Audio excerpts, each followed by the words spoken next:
There's water coming from. Is that leaking? Yeah. I'm gonna pull it out. I'm gonna put it back there. Oh well. Don't need it anymore. Okay, so now we're going to take ultrasonics, turn the water off. Let's see if we can bounce some of those pulp stones out of there.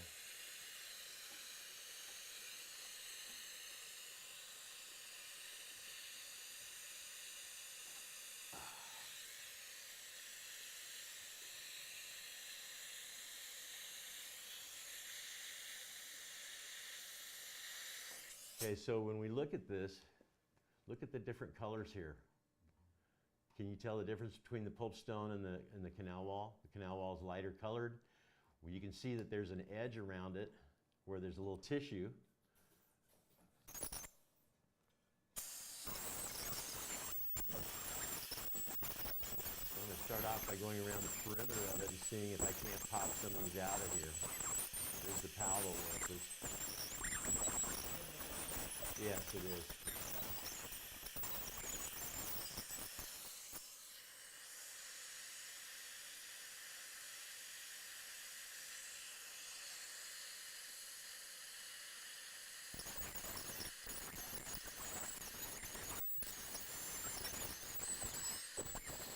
Now, ultrasonics will find softer dentin, so they can help you find the pulp chamber.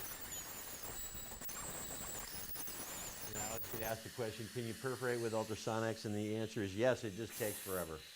So you have to be going the wrong direction for a long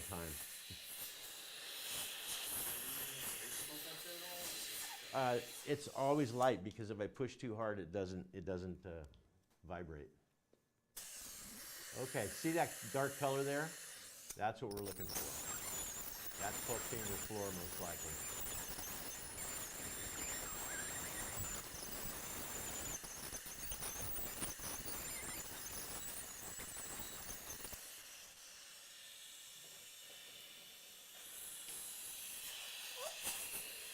Okay, let's do an EDTA rinse. It took me so long to figure this out. It's super helpful when you're looking for calcified canals. The problem is you've got a smeared layer. So I did a wash, she just did a wash dry there. It looks clean, right? Watch the difference when I put the weak acid in here and etch that smeared layer off. It literally blooms. And remember what I said yesterday, dentin is translucent. You can see a half to a millimeter below the surface if it's got the smeared layer removed. So, suction.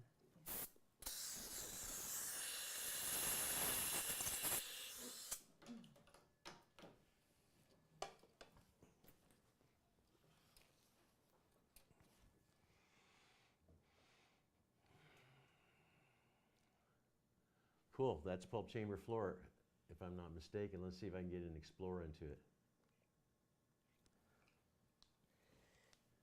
Oh, I'm wearing the wrong glasses.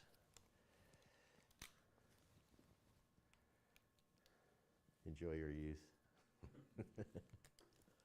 Ah, there we go. Okay, now I can see it better. So here's the tube. This is the ideal application for the tube. I'm just going to stand that pulp stone off the floor of the pulp chamber. And this is a really hardy ultrasonic chip. I operated at full power. It's at 20.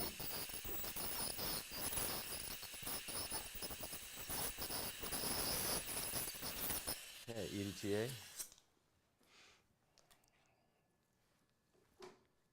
How many percent EDTA is this one? 17. Same thing we're using in the root canals. You can use citric acid instead. Here we are in the palatal orifice. Okay, suction that. So the reason you use EDTA over citric I'm sorry? Do you use EDTA versus citric acid? No, it's just that either one will do the trick. If you talk to endodontists, they're all convinced that one of them is superior, but they don't have a clue. It's not, it's just whatever they think is going to do the job, and they both do the job. So let's see. How are we looking here? Okay, I'm not down to the pulp chamber floor yet. So. Oh, there's the pulp stone. It's breaking loose, I think. Yeah, if you want want to do molars, you got to have ultrasonics. It's just way too hard without it. Visibility is just too poor.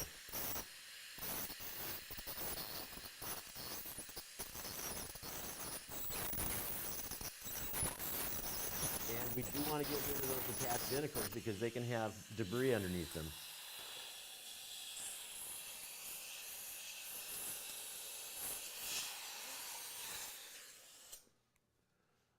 Okay, oops, that's the bent one.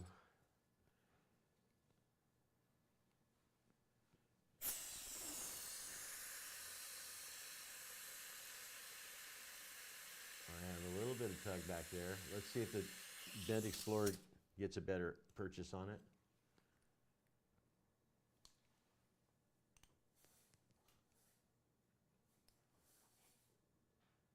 There we go. That's the MB canal orifice right there. Let's put a little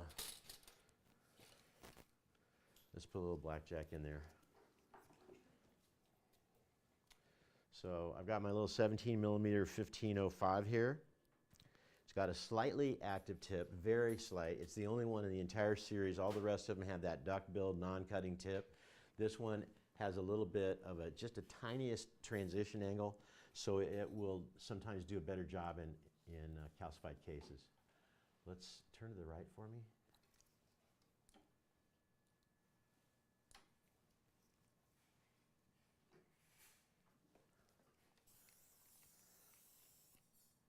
That looks like the distal buccal orifice right there.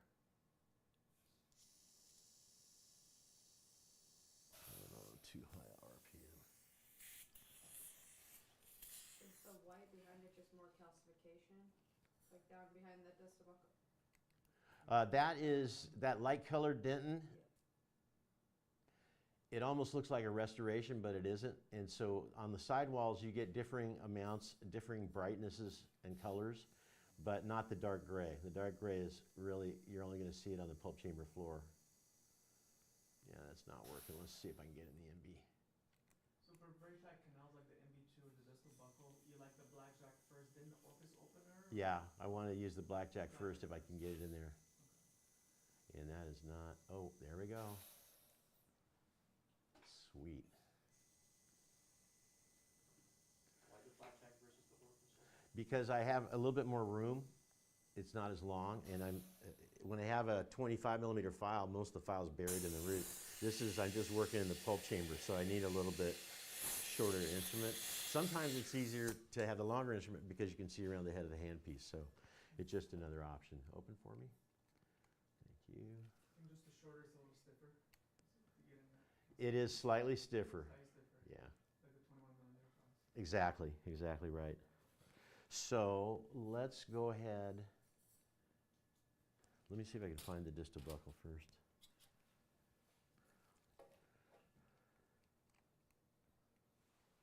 So I use the other end of the Explorer.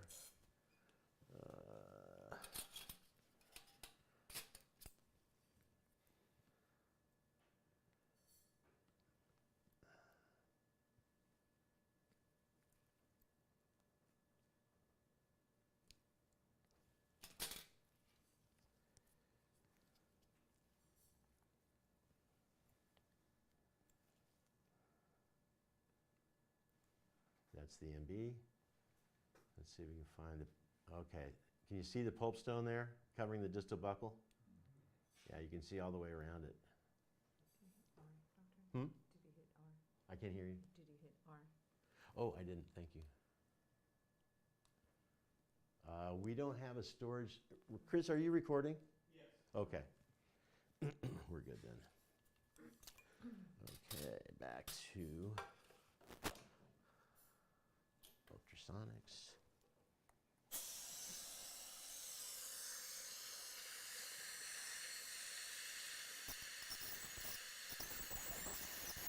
It's loosening up, I think. See it?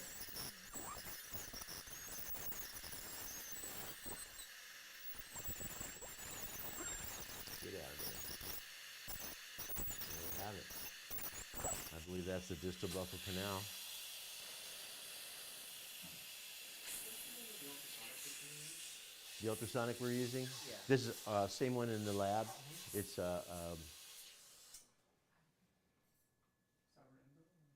it's Sadilek in Acteon. Sorry, yeah, it's Acteon.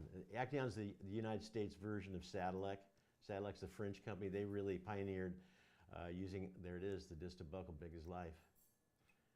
So we've got that. We've got the MB here. You're not gonna save the pulp stone? That one came out. That's a not very big one. I'm not real impressed. So let's see if I still have pulp stones overlying the palatal. So let's see if we can cut some of that out.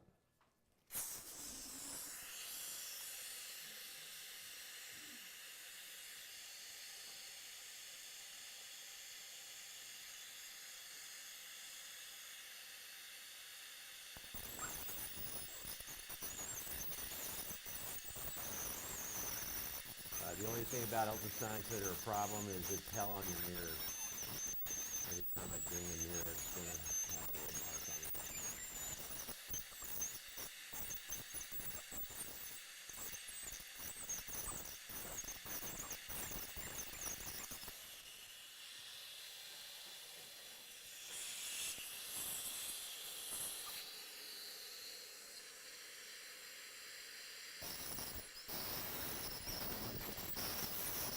It's like a house. Look how fast it cuts.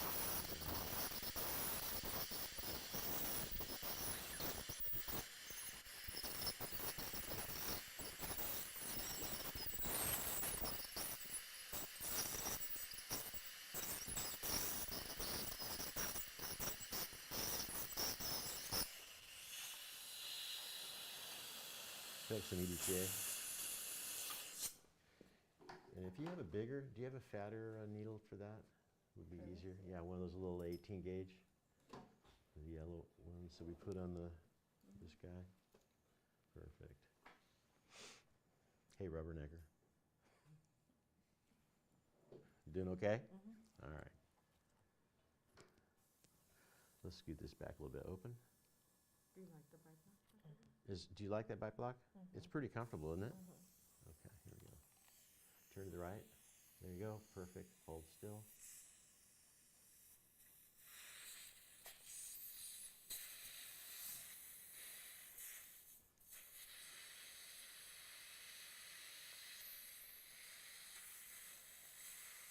It's kind of dissolving that pulp stone a little bit, I think. Get a little air. I'll do it.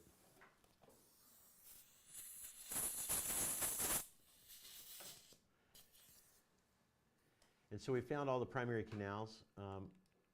Yeah, look at that. So you can see the edge of it. Oh, there we go. All right, we can get that thing out.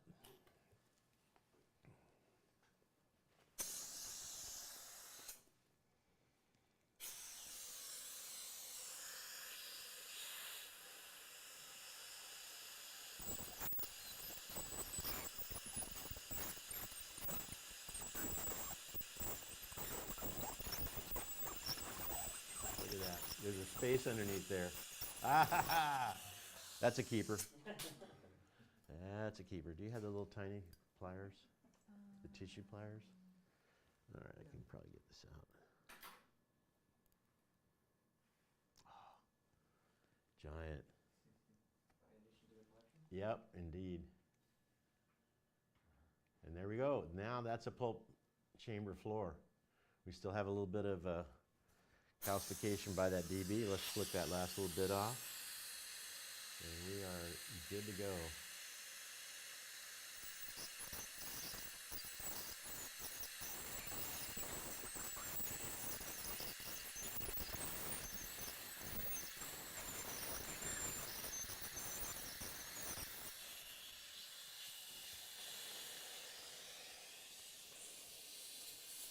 Okay, so now I'm going to take the LA Diamond Burr and we're going to create perfect line angles so I don't have to look in here anymore. If you get your access right, you don't need the microscope after that.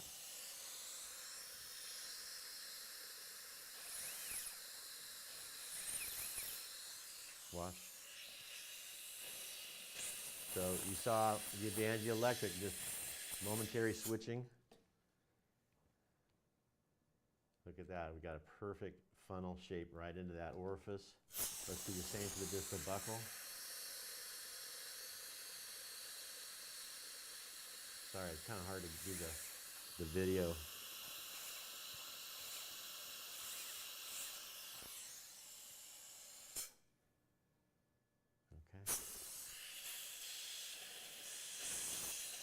And because the palatal is a medium-sized root, I'm going to drop this thing a little further in there and then tip it up. But here's the distal buckle. That's still not good enough.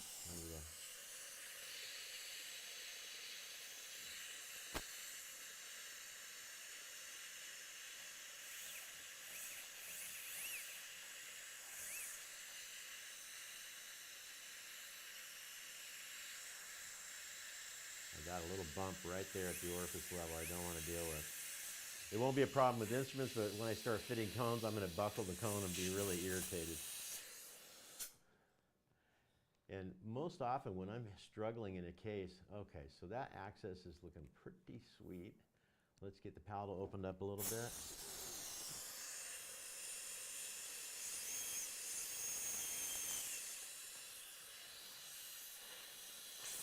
Yeah, something's going on with this handpiece. The water isn't even on. It's doing that. Let's see what that palatal orifice looks like now. Great.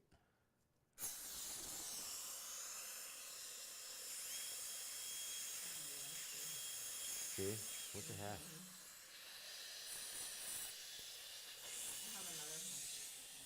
We're gonna be fine. I don't think we need. Yeah, this thing's going south. I think that. Okay. So let's put some lube in and let's start instrumenting these root canals.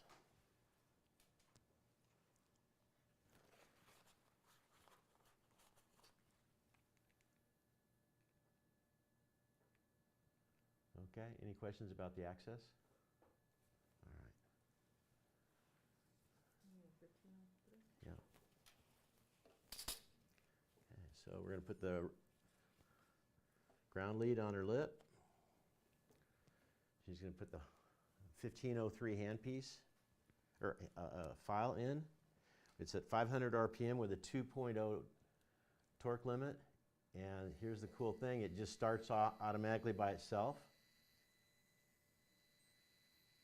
Pull it out, it's stalling. I'm going to look at it. Is it full of debris? Not much at the very tip. Let's clean it off, make sure the flutes aren't deranged, and go back in and see if it wants to go to length. Into the root canal is not very large. Okay, I'll take a 10K file.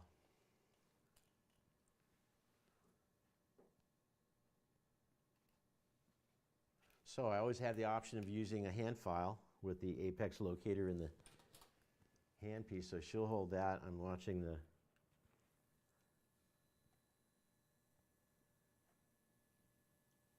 I think I have an impediment. So that's a C file, right? This is a C file, yes. C files are the same as any other K file, only they're made out of heat-treatable stainless steel. So in small instruments, you want the stiffest file you can get. Once you get to a size 15 or larger, you want the most flexible file you can get. So C files are just more expensive stainless steel. They heat-treat it, so it's more rigid. I was always told it's more dangerous to use them. The C plus file is because it's got an accelerated taper at the end, and you can ledge the hell out of a root canal. I did that once, yeah. But the C files, these C files, there's one manufacturer in Germany, Veronica Dental Works, VDW.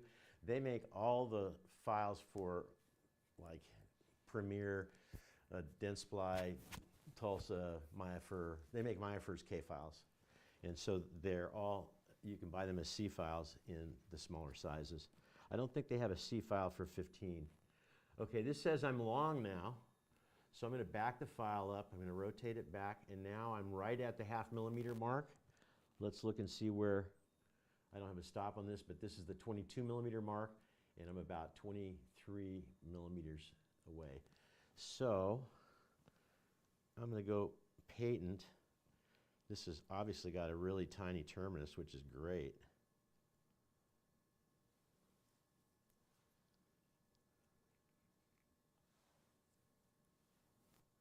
And now I should be able to drop this rotary file in, no problem.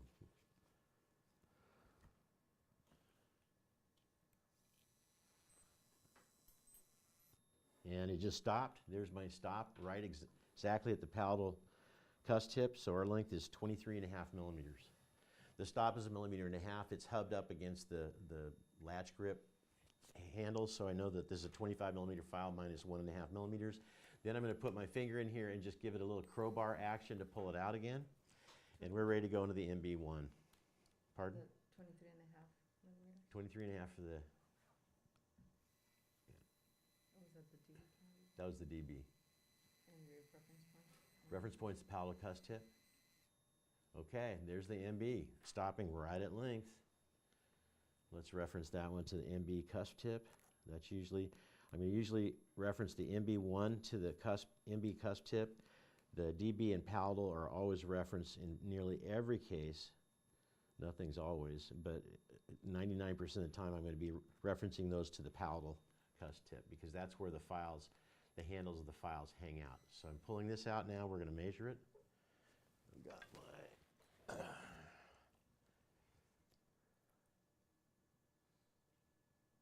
so we're at 20 for the MB. Now we're going to go to the palatal. This has already been negotiated. There we are. We're exactly, I'm going to call this 23.5 as well. Palatal. Palatal canal, yep. Okay, let's irrigate with EDTA. How Okay. did you know to stop there without the apex locator? The apex locator stopped it. Oh. Yeah, that wasn't without the apex locator. Yeah. That's the most important, apex locator is the most important tool you have. You could use a Dremel tool with an apex locator and do a root canal. And that's called the Morse. The what? That's it's called the Morse. Merita is the company that makes the CT scanner, the cordless handpiece, and they were the first ones to have apex locators on the market back in the 80s. Okay, so I'm sorry, let me put some more of that in. So we're going to gauge and finish these shapes. We're almost done shaping, by the way. When did you switch to this cordless handpiece? Long time. It's been a couple years. Seems great. It is. It's awesome. You guys, you need to just pop. You only need to spend $1,000. You can get a woodpecker from China. They're really made well. They're as accurate as this and a little tougher than this one. This one is more like $1,800. So it's worth it, but I think if you're gonna not buy one of these because the price, I'd get the woodpecker. And if you're working in several offices, just put it in your briefcase. You can take it to the next office. So, but this thing here is gonna, with rotary negotiation, is gonna cut your instrumentation time by half or 2/3. This is, rotary negotiation is the largest productivity bump we've had since the original rotary shaping instrument revolution came through. And this is actually saves more time than having rotary shaping. Because rotary shaping, once you get the file path, the glide path figured out and established, putting a shaping file there is not a big deal, especially with today's instruments. Okay, so she has a series of files here. We're in the MB? Yes. Okay. So, nice. Let's put a 15 in there. So the 20 isn't even going to length.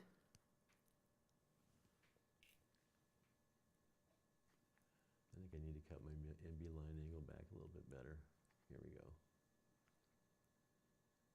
Okay, so 15K file is barely going to length, where the rotary file went easily. Once again, hand files don't want to go along the path as easily as these rotary files. Just doing a little push-pull filing here. Let's get patent with a 10.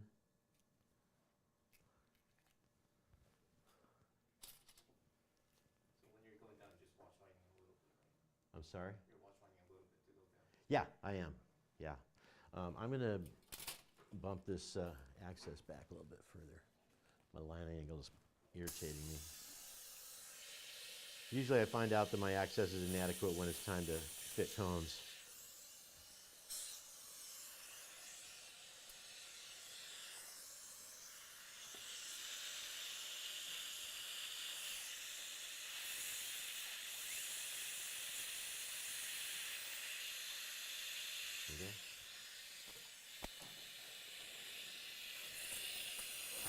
Okay, EDTA.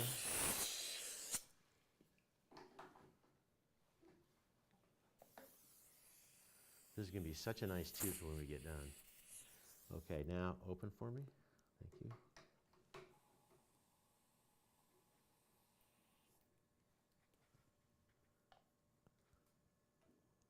On patent.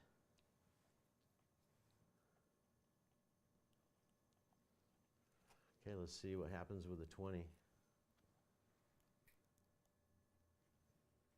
The 20 is not going to length, so in the MB, I'm going to leave it at that 15 tip diameter, but I'm going to put a 0.5 in there. So this is an 0.3. I want a little bit more taper coronally. That'll help me get the needles in there a little bit easier. Thank you. And this will be my final final instrument in the MB1. The 1505. So the 15 was going through, you don't want to step it up. The 15 is not going through. 15K file just barely got to length, and I loosened it. I pulled it back a little bit and was loosening it. And in these small canal shapes, occasionally, most of the time, the 1503 got a percha cone goes right to 0.5 millimeter short. But if it doesn't, you can put the same finishing file back in and put it to length and just count. Hit the foot pedal or hit the switch and have it go 1001, 1002, 1003, and then take it out. Just rotating and banging around in there a little bit will just cut minuscule bits of denting off the canal wall and just give it a little bit more room, and then your cone will fit. Okay. Okay, here we go.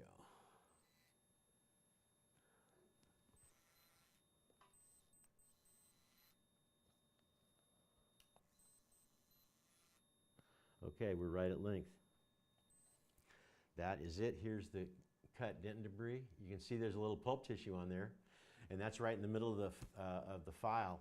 So let's do some mental imaging. Remember we saw the CT scan. There's the primary canal, and it looked like this isthmus kind of thing off the side of it. We just pulled the tissue out of that little side channel, I'm pretty sure.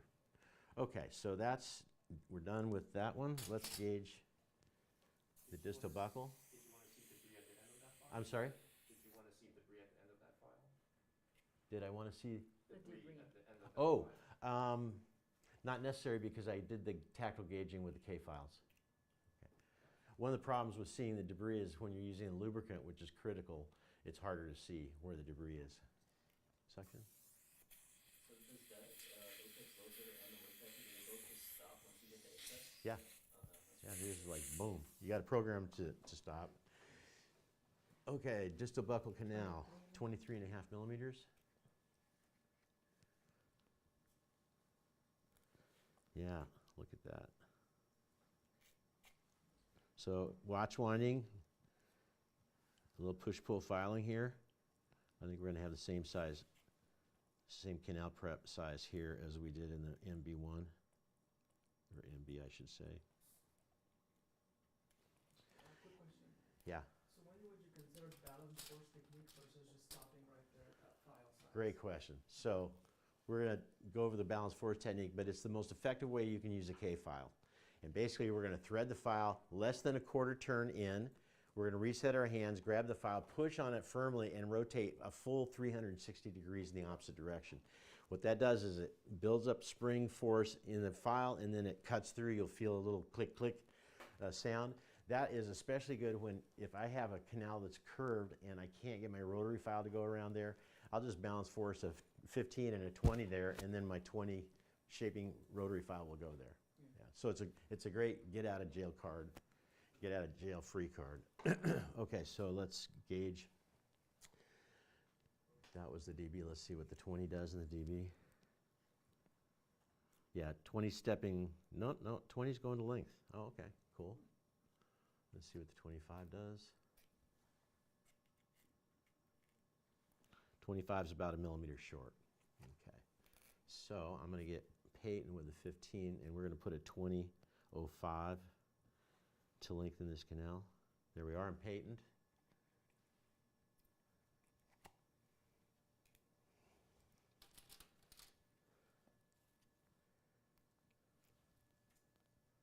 Okay, here's my finishing instrument, This is the two-bladed instrument. You can see how sharp those are, how big the chip spaces are. And that small core diameter means they're super flexible, even though they're getting pretty large in size. Again, you should never use a single file, again, that isn't heat treated. Okay, Pro Tapers, they're not heat treated. Those are the really primitive files, honestly. The only reason they're so cheap is because nobody that's an endodontist uses them anymore. Okay, the shapes are too big coronally, and the files are too brittle. They come apart way too easy. You cannot do rotary negotiation with a Pro Taper. So I know I have friends that do that, but it's a little dangerous. So here we go. I got EDTA in there, and I'm going to cut my final shape. You see the debris in the very last flute. That's nice. And again, Right. this is at 500 RPM and 2 torque is This is going to be more like 700 to 900 RPM with a torque limit bumped up to a 3. Okay. Okay. In fact, I need to change my. Here we go. This is 800 at 3.0. And it stops perfectly at length.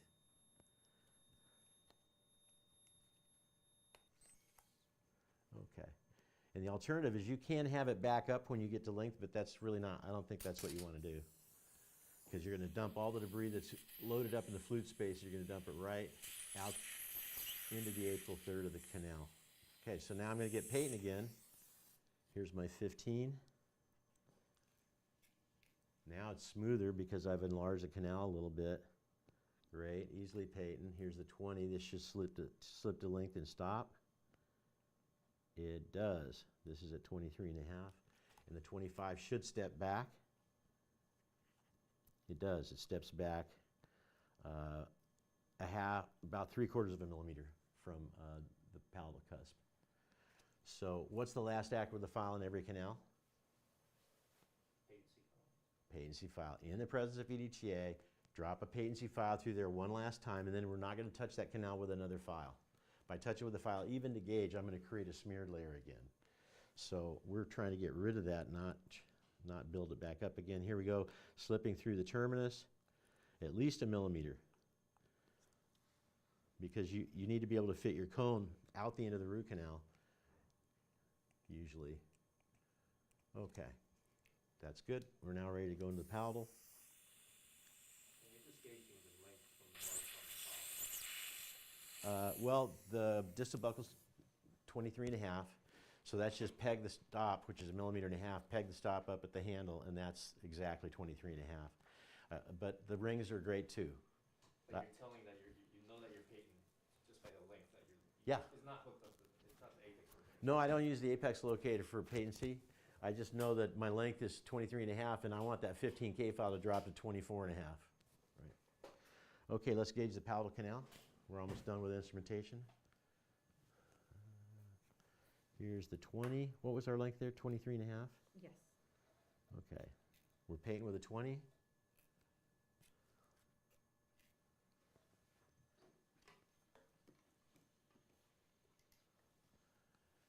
Isn't that great, that 3D? Okay, you guys, I've been doing this for 43 years. I still love it. Sorry. I shouldn't be so joyful in front of my patient. I love getting in there.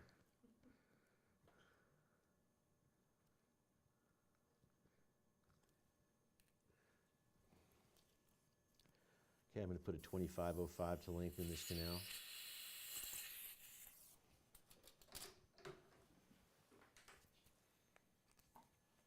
I could have used that 2005 and just taken a millimeter long. Would have been a 2505.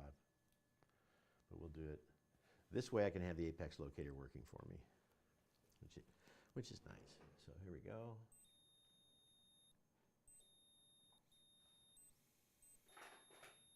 Can you suction the EDTA? Yes. Yeah. See how it's not working with the EDTA? It doesn't work really well with anything except the lubricant. And there we are, right at length. I don't think I cut hardly any dent at all. Let's check the patency again. Here's my 20. Is that the .5, 15? This was the 2505. 2505. Yeah, right. In the palatal canal. Okay, I'm still patent with the 20. There I am, a millimeter past. Let's see if the 25 is going to still bind at length. That would tell us we're done. Oh shoot, it's going past. Let's gauge it. Might be something larger than a 25. Here's the 30 at length. Let's see if the 30 steps back.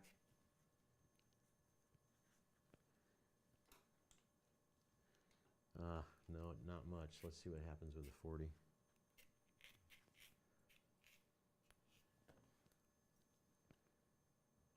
Okay, the 40 is stepping back. I need a 3505. You know what? I'm just going to take this thing long.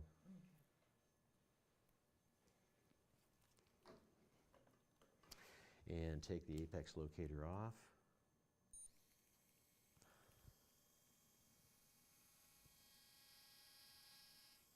Okay. Let's see what it looks like on the end of the file. Exactly as expected. No debris in the very last flute because I took it long, but 2 flutes back we have debris, so we have a continuous taper there. All right, we're ready to fit cones and irrigate. We're going to irrigate with hypochlorite now. You made it 40 at 35. I made it a 35, Oh, but it's long, right? and I forgot to do the last act with a file. Here we go. The 30 is slipping through, and we're now ready to irrigate with hypochlorite and fit cones. You want this gauge? Or Yeah, the- 30 gauge. And in fact, the 30 gauge is great for the EDTA once we start gauging. Okay, so.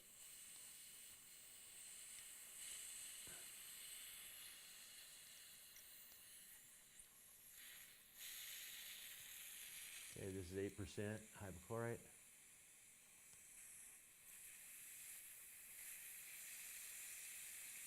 A little coagulum from the MB.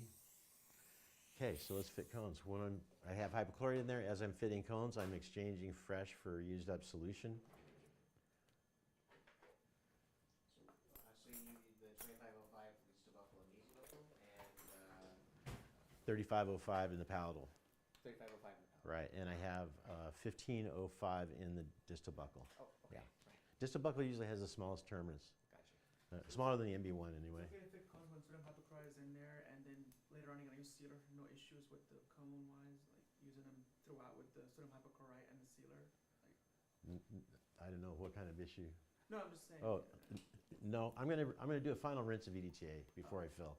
Got it. Okay, because I don't want chlorine in the dental tubules. They can affect the setting of my composites. But do you dry your cones because they've been touched with sodium hypochlorite, or? it's No, fine, they right? just dry out. They're gonna be just sitting on the tray paper here. Okay. 2005? 2005 for the MB.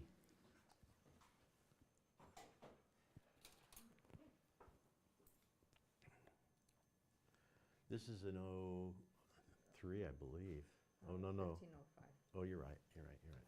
1505 on the MB, Yeah. and I have a 1505. The one you have on. So here is this 20. 20 is For the DB. for the DB? Okay. All right, here's where we have to grab this cone at perfect right angles. I'm going to slide down the cone, touch the reference point. That eliminates any chance of a parallax error. Here's my length. Of a what error? Parallax?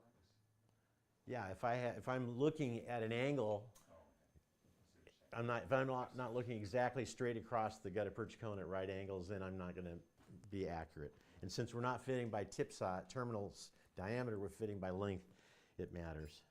So here we go. This canal is a 20. That was the distal buckle? Distal buckle is 23 and a half. Okay, I need a 1505. 05. Is that a 1505? Yes. Okay. So do you always start like with the one size higher up before you do like since you prepped it for 1505 and then you start with a 2005? No, I meant to try a 1505 in here first. Dang it, I think I dinged that cone.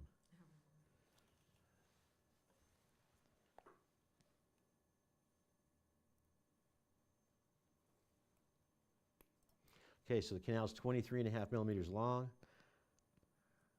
I want to fit it to 23. And there we have it.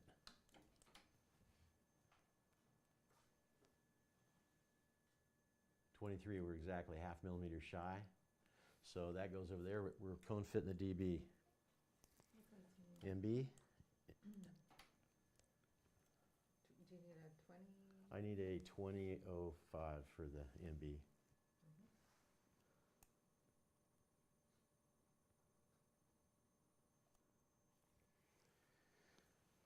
Thought I had better access than that.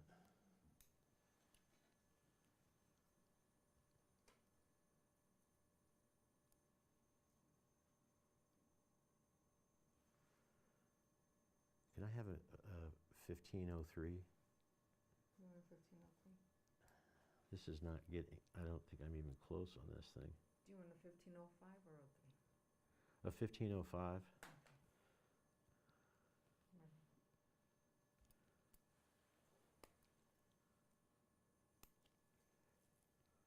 Yeah, not close. Okay, 1505. Can you section a little bit, please? Great.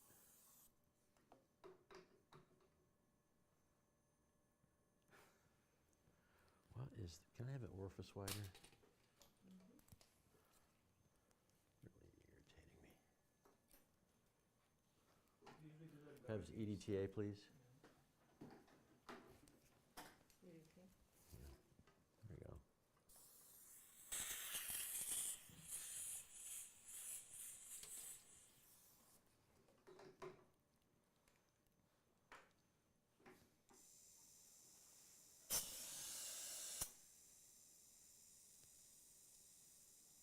The orifice shape. Yeah, yeah. Go ahead and smooth this distal buckle out a little bit too. That's not gonna slightly change that. Nope, I'm not doing anything at the end of the root. EDTA.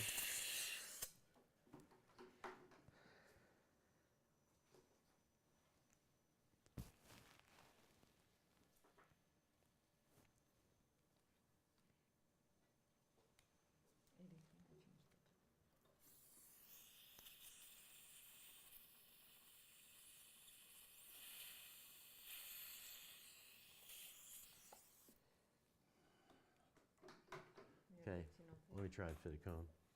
1505, yeah.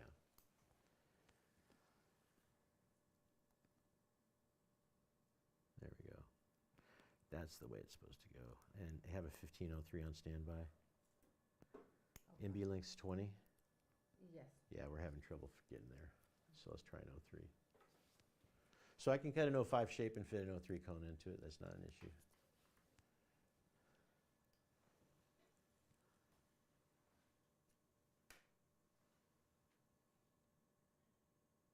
There we go. We're at 19.5 millimeters there, I believe. Oh no, I buckled the cone again. There's some irregularity in the canal. 1503, 1503. and grab it at 20.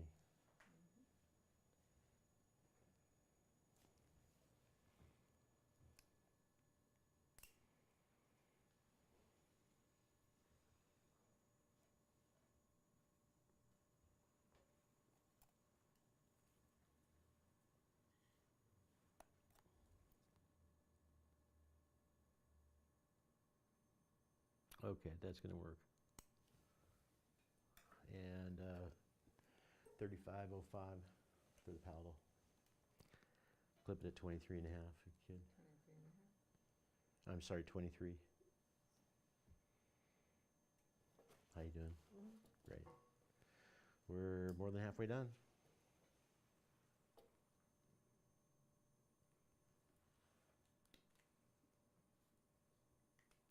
Perfect, right on the button. Okay, hold that. We're going to take radiograph.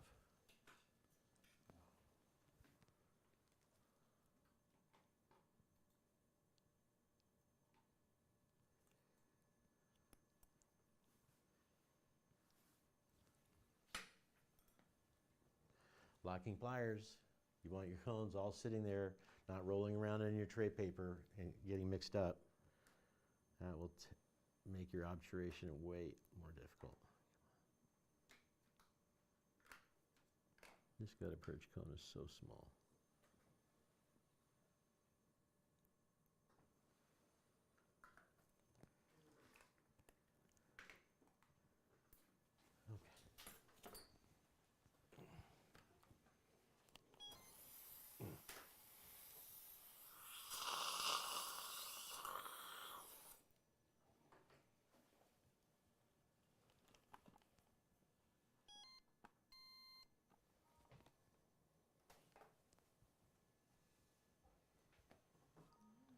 Okay, we are, I'm going to take one more.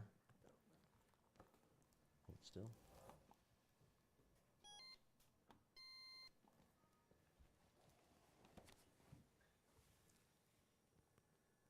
There we go. So the paddle I like, the DB I like. You know, I don't like the MB. Let's cut a little bit bigger shape there. I think we're just too tight.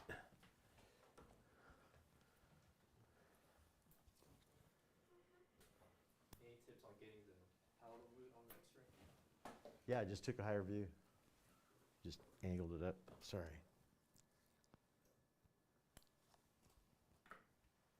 What file? Hmm? What file are you using? I'm going to use a 2005. Right. Do you need anything so good, or you? No.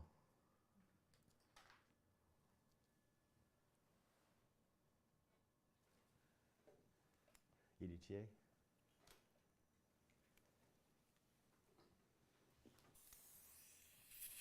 Okay, we cut some dents, so I need to remove the smear layer while I'm doing that. Open a little bit wider, thank you.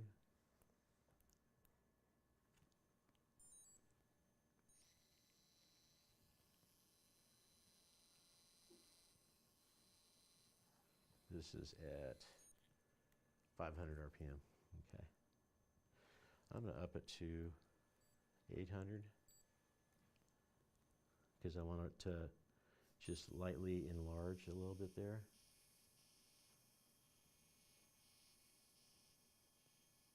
Okay.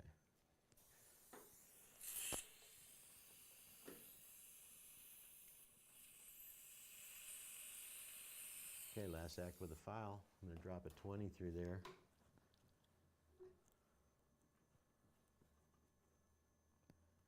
All right, awesome. Let's put a 2005 in, see what happens. 2005? Was that a 2003 you gave me? Or 2005 the file? Good. It was a 2003, huh? Yes. Yeah, okay, then give me a 2003 cone. 2003. Yeah. How did you know that increasing the diameter will take it to the length? Would take it what? Will take it to, how did you know if increasing that diameter will fix that issue? Like, could you have gone with a smaller and tried to work it around and take it to length? I could have taken a larger file. So I had a 20 there, but just momentarily. When I put it back there and let it rotate for a period of time, it's going to cut a little tiny bit more. Let's see. We'll know if this cone fits the way it's supposed to fit now.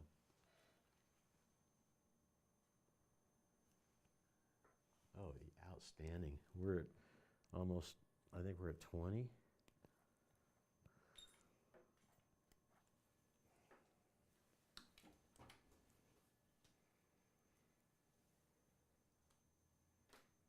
Yeah, we're right at 20 and a half. So I'm going to cut a half off of this.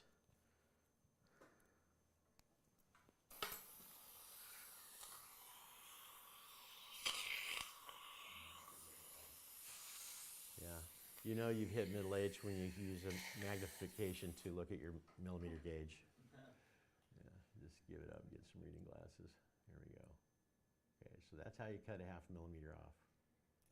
I was wondering why you had the 15 blade in the set. That's why. Yep. Okay, we're ready to irrigate. Let's get this thing set up for pulp sucker.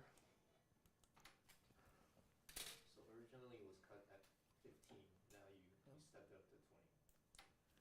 So I was fitting a 15 0.03 in there, and that still wasn't getting me to length. So it told me that there's probably a little bit of curvature, a little S curvature in there that's impeding the cone. So just enlarging it just a little bit, enough to get the cone to fit right, is what I did.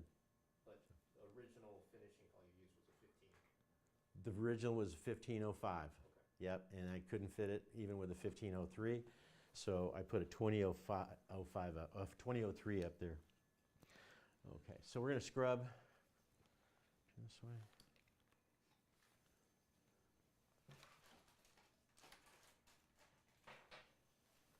We're going to scrub the tooth and the decayed area, get rid of the salivary pellicle. And I'm going to scrub the back of this premolar because I'm going to lay the vacuum against it, suction. What are you scrubbing? Alcohol cotton pellet.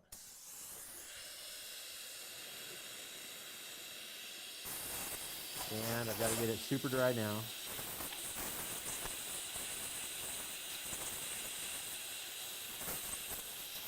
Okay.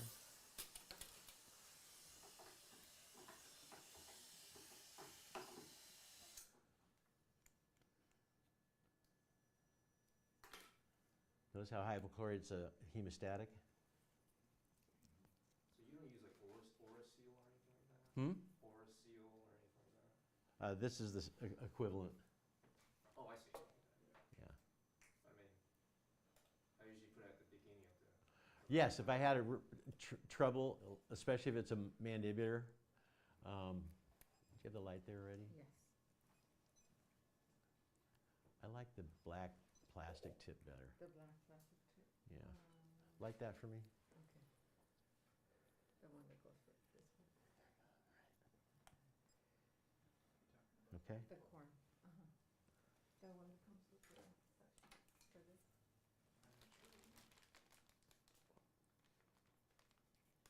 Lady has I'm gonna have it in here. As you're air drying the canals, I'll- it just occurred to me in school Thanks. I was taught never to do that. Is there any concern? To air dry the canal? Yeah, yeah, well, Can I air do- drying the prepped area. like here? I'm not putting any. Running down the canal, right? No. I'm on the outside of the tooth. No, so no risk there. I have never had an issue with it, Yeah, but you would never plug it up to the orifice, right? right, of course. Okay, so here I am. I'm gonna need the light right away. Ready, go.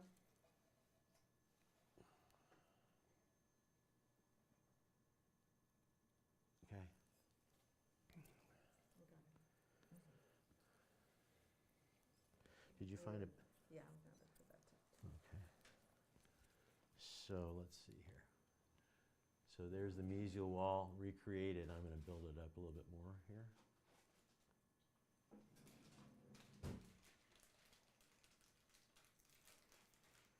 Could you bring the light for me? Yes. It's One ready. sec.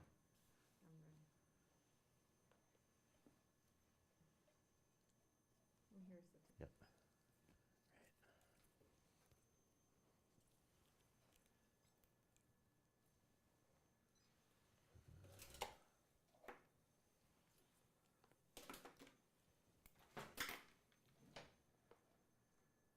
Okay, let's put the stage on. I'm going to add just a little bit more to the mesial wall. Okay, light that. Go. Yep.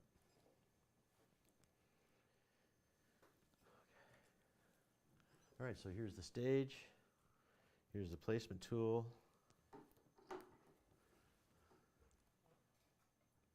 I'm going to load the under part of this.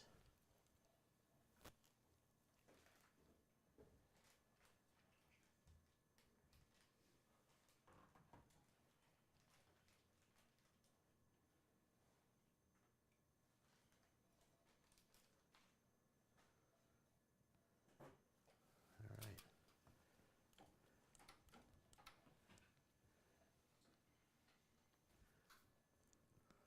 You have the light ready for me? I'm ready.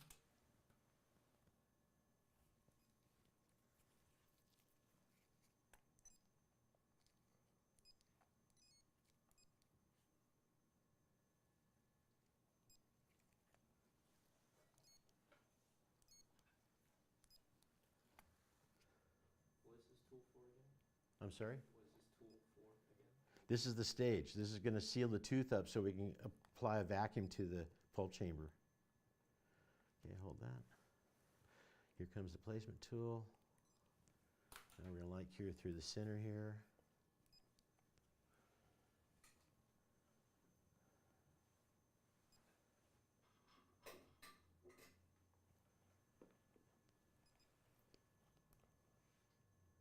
Okay.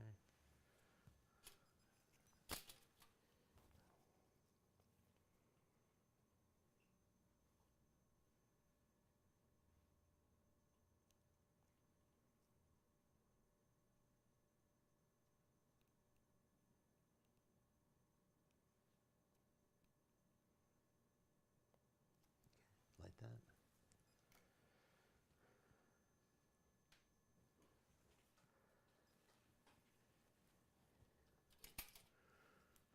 Okay, so we're going to place these in the opposite order that we place gutta-percha points in.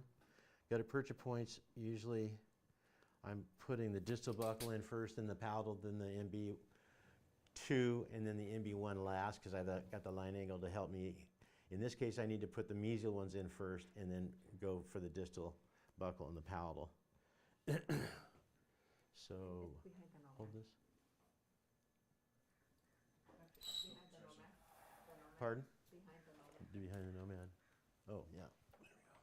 So you want to start putting the largest gutta-percha first and then you work from there? Or, like when you do get to the operation? One sec. Okay. These are really cool little hemostats. They're made by LaSalle. And they have kind of a, Jesus. Fortunately, I have two. They have kind of a Castro Viejo gripper.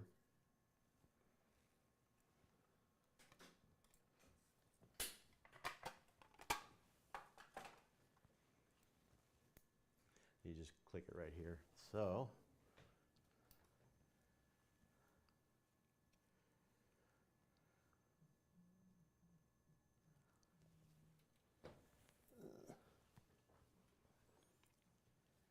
hold this a sec.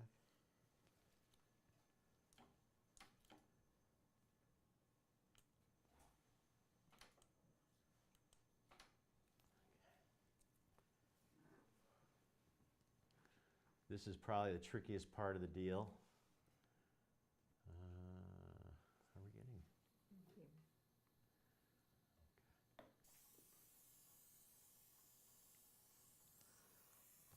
Open what it looks like.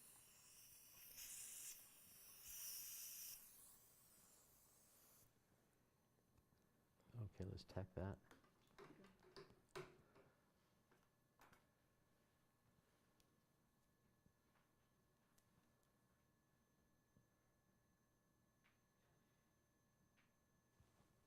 Yep. Great. Okay, this guy. Oh, did you change him on me? Oh, okay. This is the one I had for the MB. That's okay.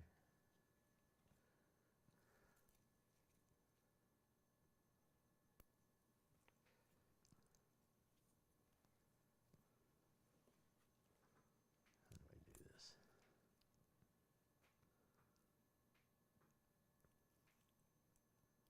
Right there.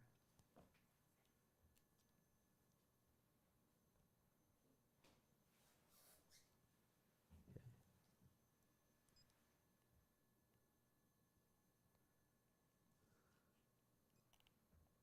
Did I pull that out? Let me just check. Okay, we're still okay. I need to push it a little bit further back in there. I'll take the goop.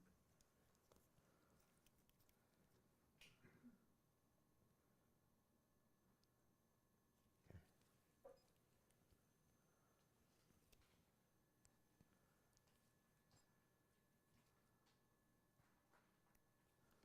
Okay. And now for the palatal. Right there. And the Molar kit comes with 4 cannulas, so we're just going to clip the unused one off with a hemostat or a cotton plier. Okay. Yeah, I need the goop. Did I give it to you? Hmm? Let me get this top plate put on first. Okay, so we're going to fill the unused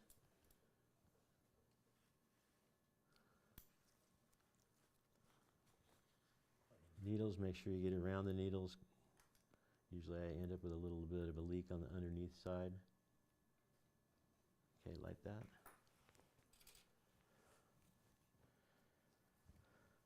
So this is to dry the canals? Huh? This is to dry the canals? No, this is to irrigate the canals. This is like. Okay, that's good. Save 80K, yeah. Yeah, this is save 80K. What'd you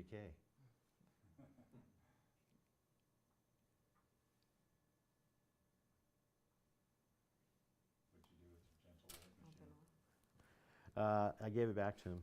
Yeah, Actually, they took it from me when I did that research. They were upset at me.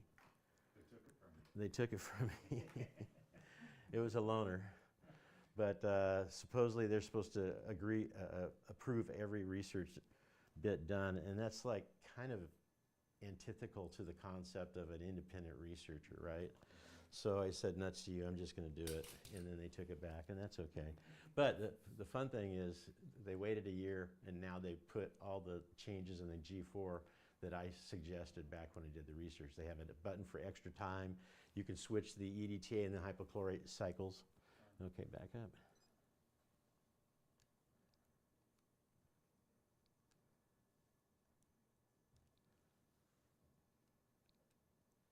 All right.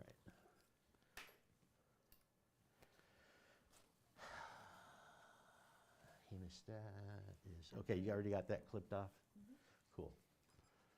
Okay, so EDTA.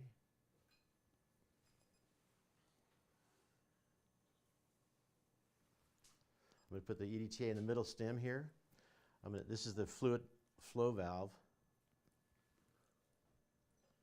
So this is the off position where that is. So I'm going to put that to the off position. This is where the hypochlorite is going to come in. And when I hook this up, we'll see she's going to put some suction on the end of this, and we're going to see if we get fluid flow. Yeah, right like that.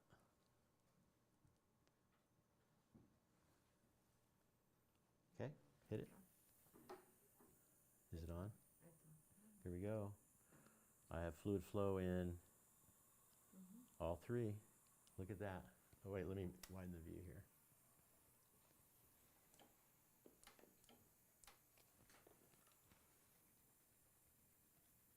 So ADT is running right now? Yeah, it's irrigating right now with EDTA. So now we're going to put the hypochlorite on this. We put air in there and shook it up to get those bubbles. That's going to increase our efficacy by 100%. And then we hang it with the spout up so the bubbles come out.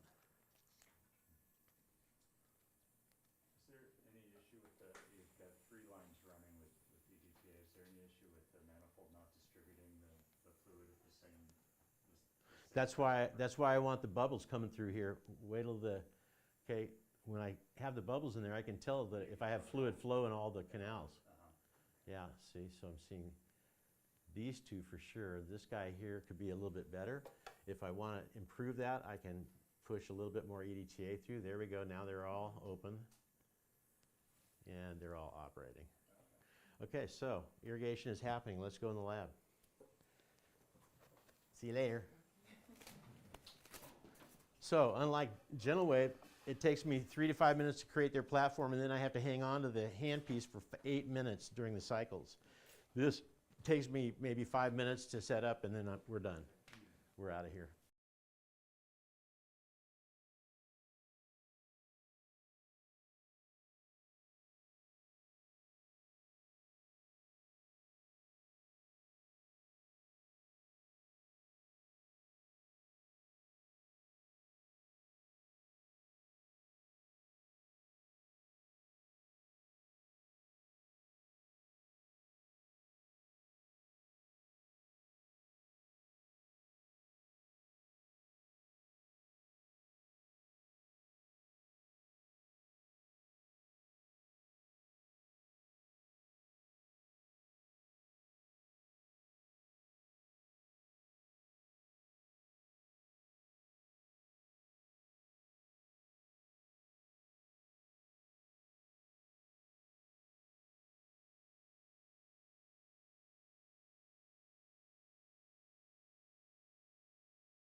Are you talking to me? No, I was Oh, asking her for okay. the sunglasses.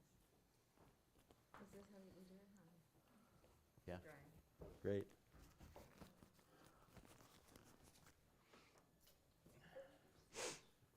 What's with the salt and, I'm sorry? Salt. what's this for? That's a burr brush? Oh, okay. Oh, cool. And the salt. Salt for dragging? The salt, oh no, that's not salt, that's powder, so if I have sweaty hands, yeah, how do I get my sweaty hands in there? It's not easy. Okay, so take the hemostat.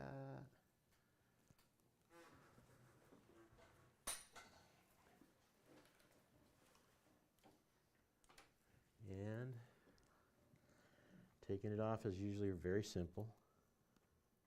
Just rolls off like that.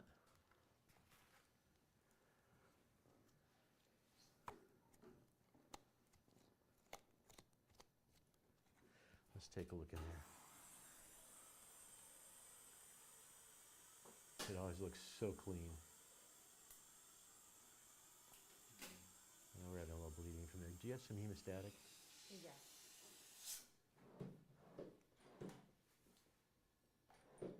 And I'm going to need some EDTA.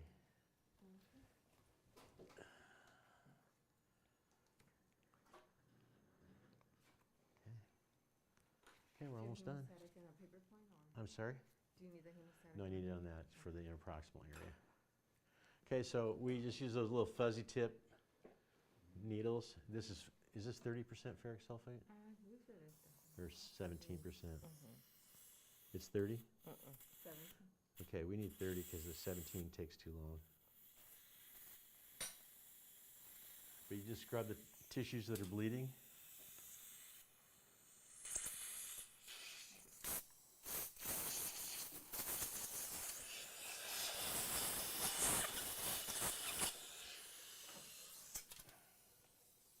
EDTA. I'm going to not get the EDTA on the bleedy place because it's an anticoagulant.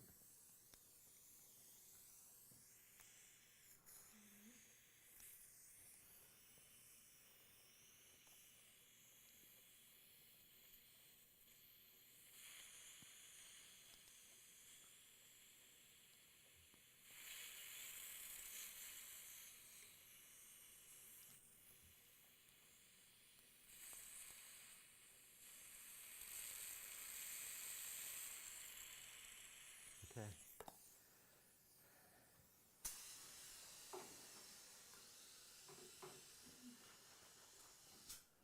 We are ready to dry canals and cement cones.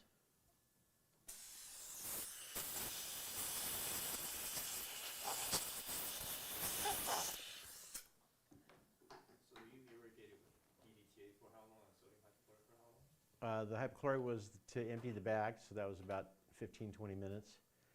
And the EDTA doesn't take much time at all. It was just a final rinse. Do you start with the O3s or O5 people? I'm sorry? We like to start with the O3s or O5? Let's do the distal buccal first, so I'll use an O3. Okay. God, this mirror is horrible. Can I have an alcohol gauze? Yes. Oh, sorry.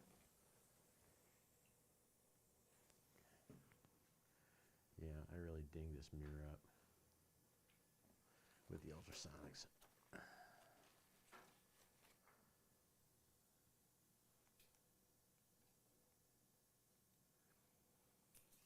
Okay, section.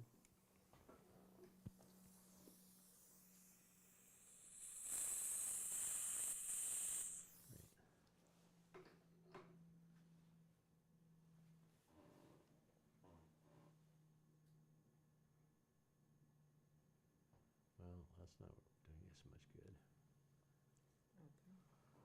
Okay.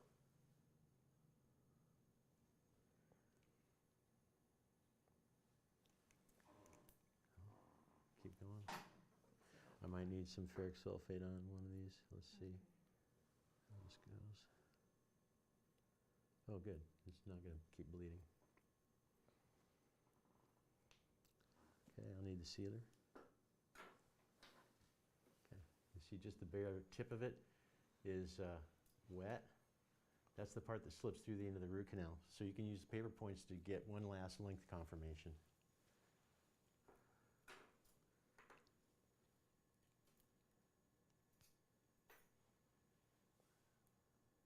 So you want it to go through the end of the root canal? Hmm? You want the paper point to go through the end? Yeah, it's ideal. What did you just put in the canal right there? That was the sealer. Oh, okay, gotcha. Yeah, here's the cone for the distal buccal.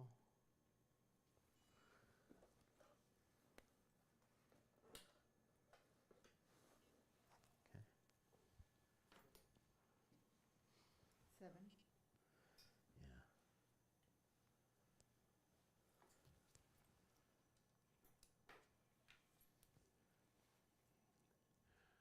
Okay, this has an automatic cutoff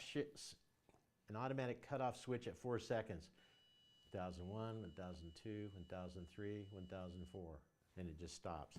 If you go ahead and heat it that full cycle, you will never pull the cone out of the canal. If you underheat it, you'll just glue the cone to this and pull the thing out. And that'll upset you. Just let it cool off and put it right back in there. But again, the best thing is to heat longer than shorter.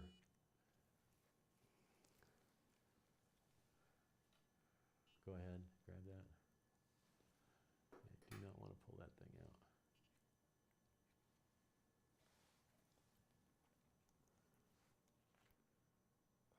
So this is a distal buccal canal. It's got, it's a round root. It's not oval. We're not trying to push a lot of sealer around. So just cementing this cone to place and giving it a really firm sustained condensation force at the orifice is going to complete that for us. You can also use the side of the plugger to cut the surplus gutta percha. Sometimes that works great, sometimes it doesn't. Let me just, we got like a little.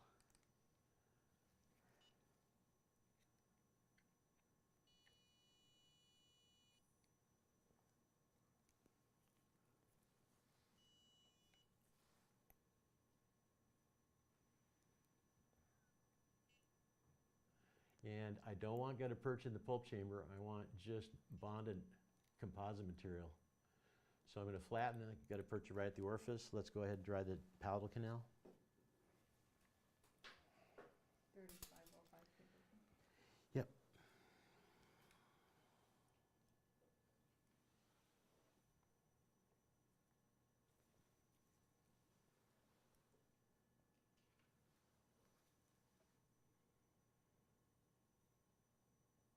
Cool. Okay. If you weren't getting it to stop bleeding and you put the ferric sulfate on it and still having issues, do you ever go back and re-instrument? Or what's your thoughts on that? No, it's just a matter of hemostasis. It doesn't mean anything needs to be redone. So I'm going to soak the paper point in the ferric sulfate. I'm going to put it to and through the end of the root canal. I'm going to count to 15 and then irrigate it out with hypochlorite, and everything's going to dry then.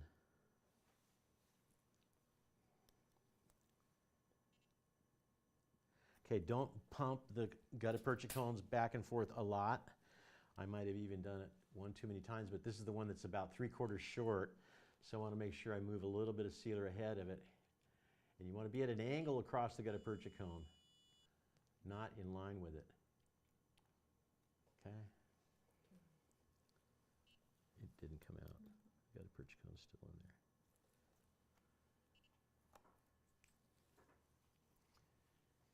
And in the palatal, I'm going to downpack this. Is this an 08? That's just on a 6. This is an 08. Oh, yeah, that's not right. Yeah, okay. So let me have a 10. Here it is. Okay. No, sorry. I was like, no, you can't. That was funny. Okay, so I'm going to use a 10. That's usually pretty nice for palatal canals. And I'm going to open it up. This is ductal, heat-treated stainless steel, and I'm going to do a down pack.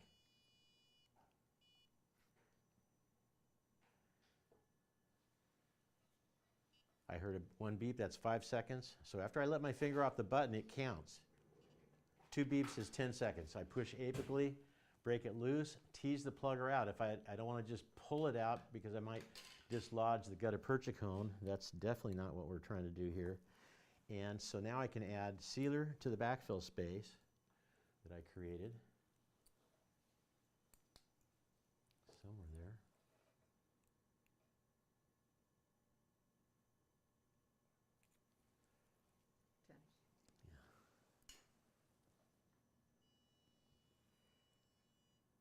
So you would just heat it for how many seconds and then let it cool for how many seconds? So if I'm going to down pack, I want to down pack and then I want to just wait there because as it cools, it's going to be less sticky. If I down pack and try and pull it out, the gutta percha cone is going to be glued to the plugger. So when you're down packing, there's heat on the...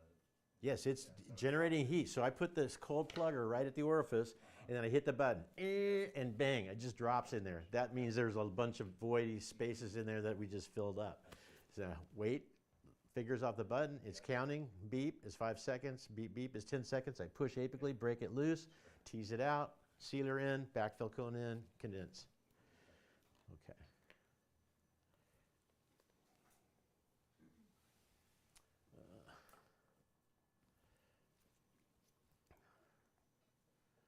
So the backfill cone is in place.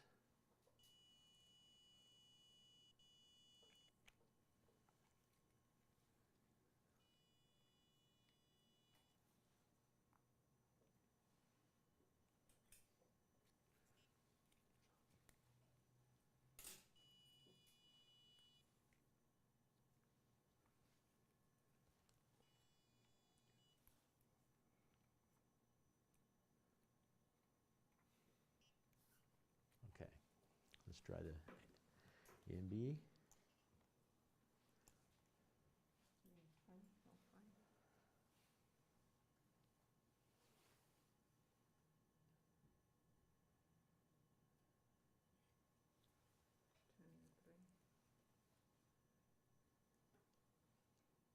Now, if you put ferrous sulfate at the end of the paper point, Sorry? if you put the ferrous sulfate at the end of the paper point, Uh-huh. you're able to wash it all out with the hypochlorite. Yeah. It doesn't create blockage at the end of the canal, right? No, the hypochlorite will dissolve with coagulum. Oh, Yeah, sure. Yep, yep. We need another one. Okay.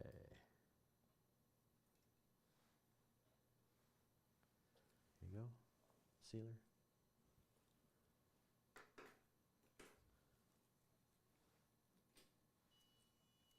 You had 08 plugger for Hmm? this one? An 08? I'm going to use an 06 on this one.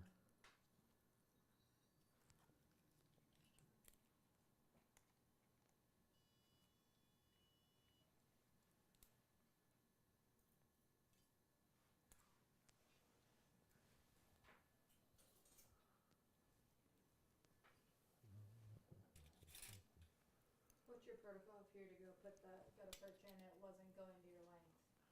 Then I'm going to put a file in there. Put a what? File, okay, sorry. I'm going to put a file in there and see what's going on. I'm going to reestablish patency. And then re-irrigate and everything? Uh-huh. Okay. Coming with the 7 plugger? Yeah, 60.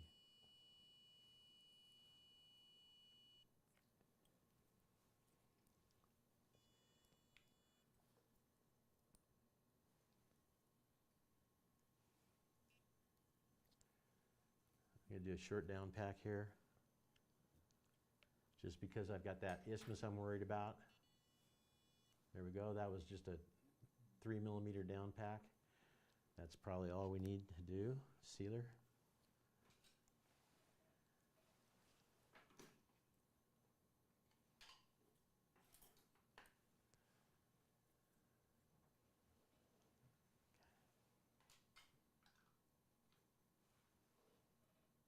these backfill cones are just like generic cones, or? No, they're made by the people that make the pluggers. They're called auto-fit backfill points. And they are made to be the same exact geometry as these pluggers. So they're all 1/2 millimeter at diameter at the tip, and they have the various tapers that these pluggers exhibit.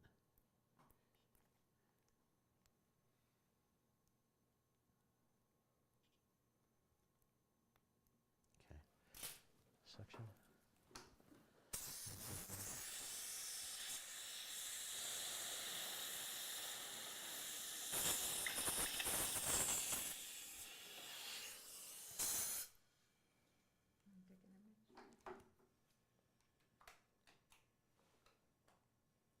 Okay, so let's use the, I'll need the 90 and the heater.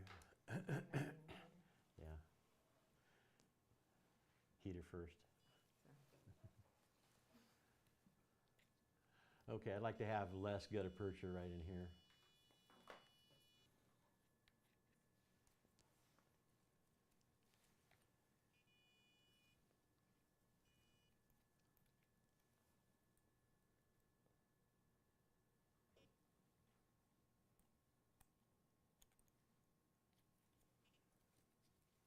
Because the concept of post-endodontic restorative is if the tooth decays the gum line, you should need to redo the root canal before you re-restore it. So for that reason, we want to have the gutta percha just actually a little bit below the level of the orifice.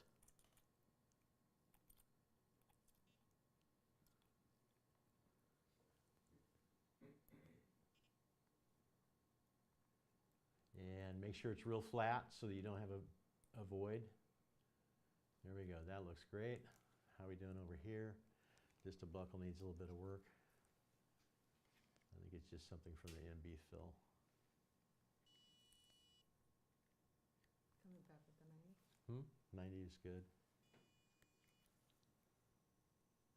And you still with the 6 plugger, Hmm? the fine 06. Is that okay? Yeah, that's just fine.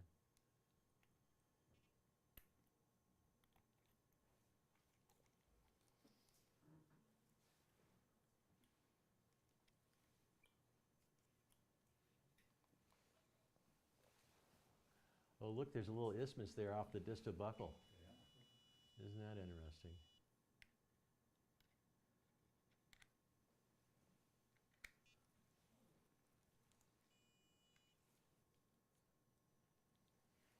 And gutta percha is rubber, so when you bounce on it, it's not moving it very much. If you lean on it and give it a really firm heave-ho and hold that pressure as a sustained condensation force, you'll get more movement. Okay, so.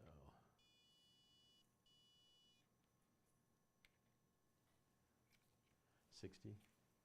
60 is in Oh yeah, I need a 60. Oh, I have it over here.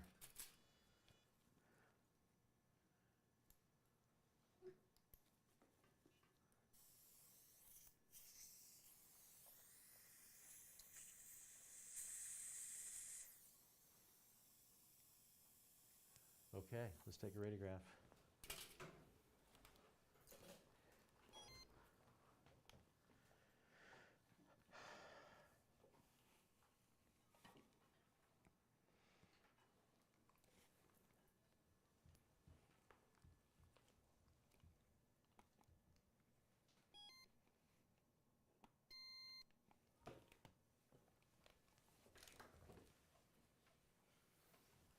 All right, we're right on length in the MB. That was the one I was most worried about. Let's get a shallow review here. That's a distal view.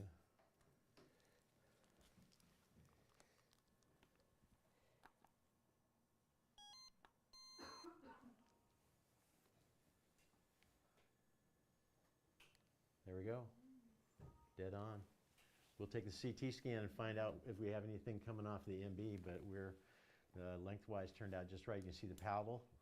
You can see where the gutta percha cone ended. There's a little tiny microvoid in the sealer, but we got that to length. Nice tight fill. I can see there's an isthmus. There's a little fin coming off of the MB that we'll see when we look at it from the other direction. Okay, so now we're going to air braid. If you don't use air abrasion, you're going to be dissatisfied from here on out because you will never see a pulp chamber as clean as you do when you use this. And this is even more destructive to mirrors than ultrasonics.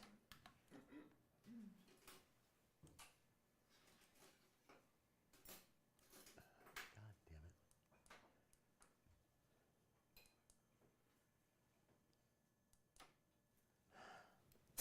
There's got a little soft regulation in it. Close your eyes.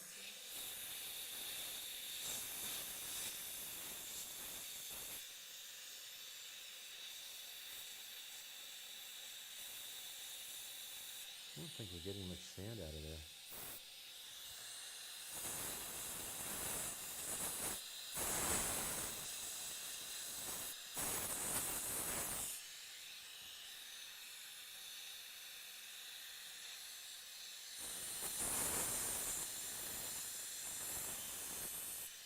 I think the little guy there might not be working right.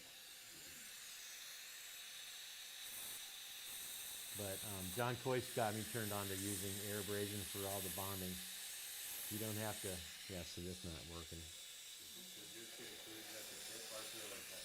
What? Ours always, we always have to poke a little hole through the tip. Oh, really? Like, occludes Oh, up okay. there. All right, let's try that. Thank you. Sure.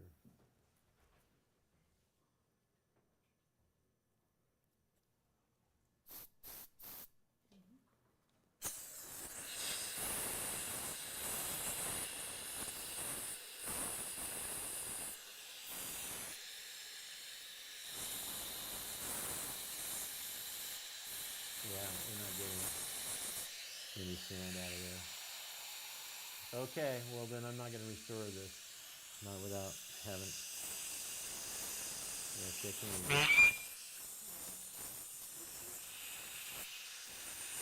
Well, you know, there's sand coming out, but maybe we don't have the right air pressure or something.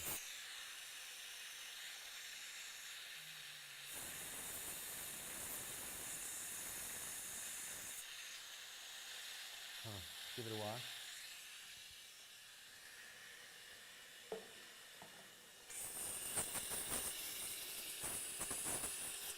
Let's put composite against the orifices. Yeah. Let's etch it since we didn't get a good. Actually, it cleaned decently. It's not as good as we usually see, but isn't that great? Yeah, you'll never think that it's clean again after using one of these. Primer and bond. I'm sorry? You need bond. Yeah, could I have a 70 plugger? 7. Yeah. See that MB? It's got a little irregularity there. That's going to show up as a void in my post-endodontic restorative. I hate that.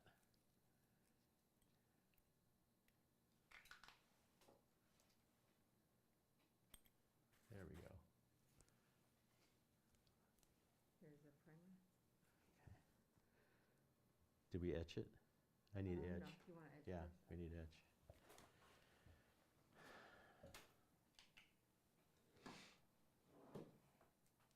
What do you advise as far as waiting before a definitive restoration? Do you, if you feel comfortable with? Why wait?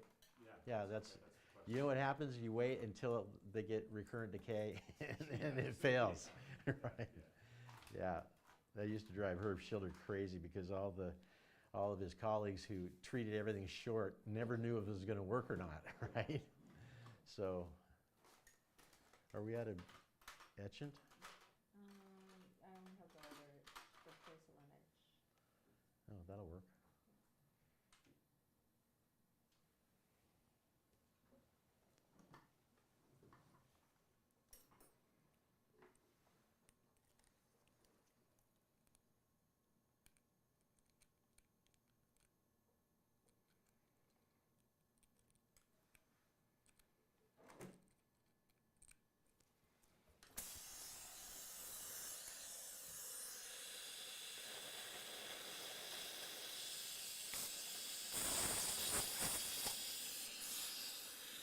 Okay, let's put some primer on there. I've just recently gone back to 4th gen bonding. Clear Pro. Yeah, which system do you use? This is a Clearfill, I think. I see. Could I have a little bit more? That's the, Yeah. okay.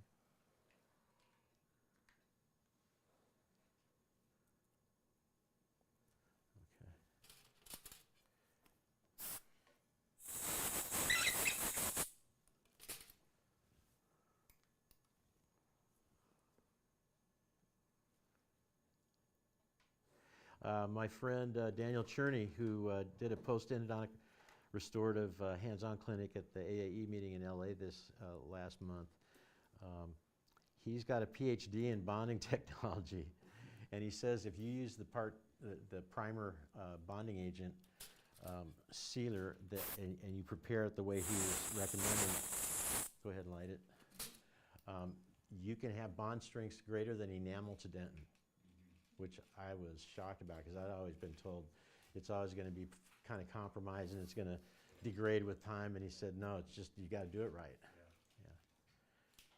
Yeah. Okay.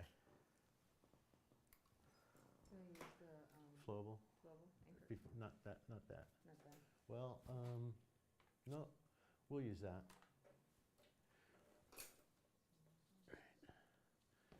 We got to get the gun though. It's hard to get out. Let me use that. Do we have a bigger one for the rest of the buildup? I need to run the back and grab it. Oh, here it is.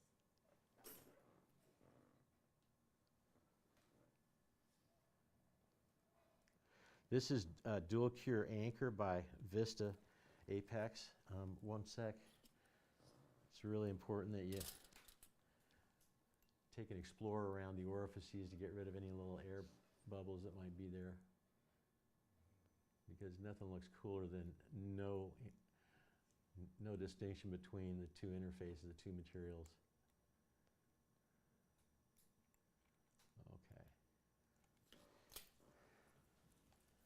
Go ahead and light that. So we're going to light that first layer. This one we're going to put in, we're going to wait 40 seconds before we light cure it, because if we light cure before the chemical process takes effect, we're going to have shrinkage off the walls. If we let it sit there and start curing before that, then right there, please don't move.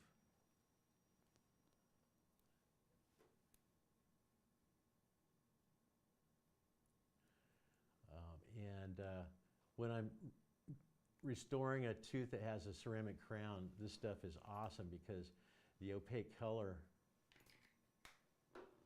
means you're not going to have that gray composite look that you usually see in the access cavity.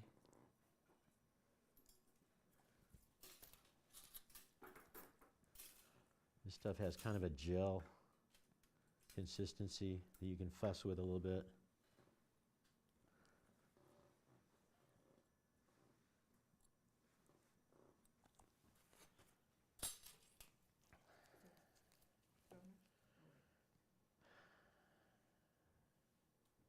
Hit it. What's that material? This is called Anchor. You can get it in white or tooth colored.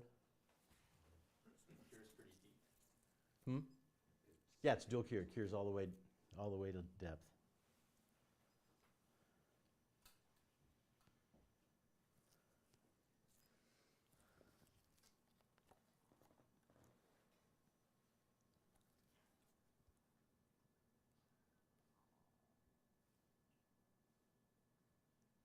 Do you often do cores for your restorative dentist? I do, depending on the dentist. Go ahead and hit that.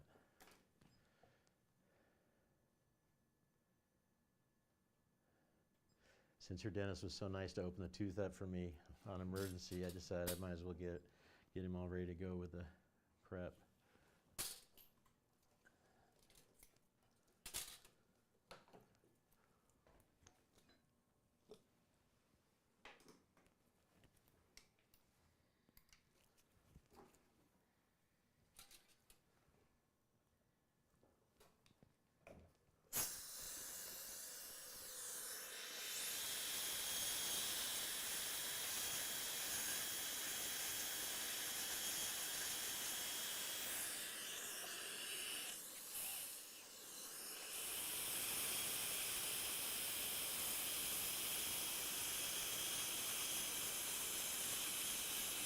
Taking the two slightly out of occlusion.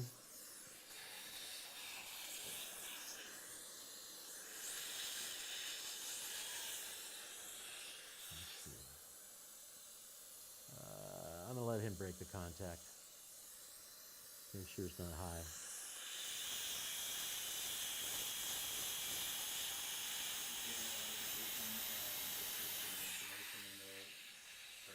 I'm sorry? Why are you taking it out of occlusion? Just because it's gonna be more comfortable for her. Yeah. Okay, let's wash.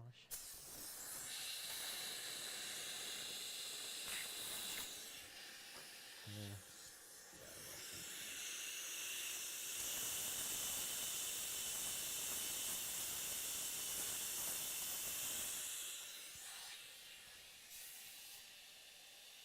So you anticipate some hyperocclusion if there's a little inflammation after the root canal, or what's? Yeah, there's always going to be a little post-op inflammation.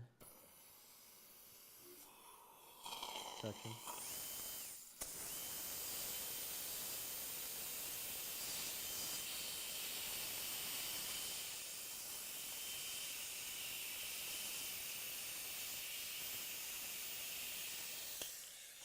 Oh. All right.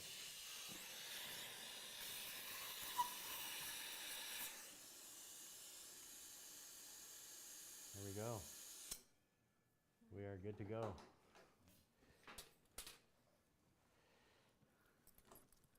That's part of the whole deal coming up here. Turn to the right.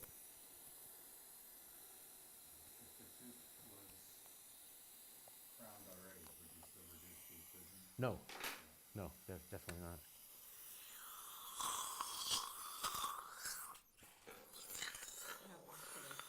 Hmm? Oh, yeah, right.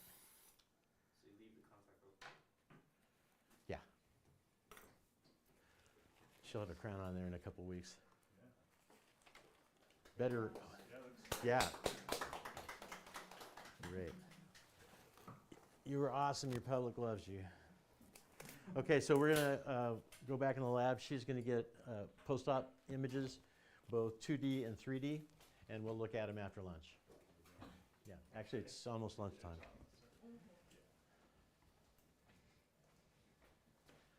I think that was a good case. It's always the luck of the draw, you know.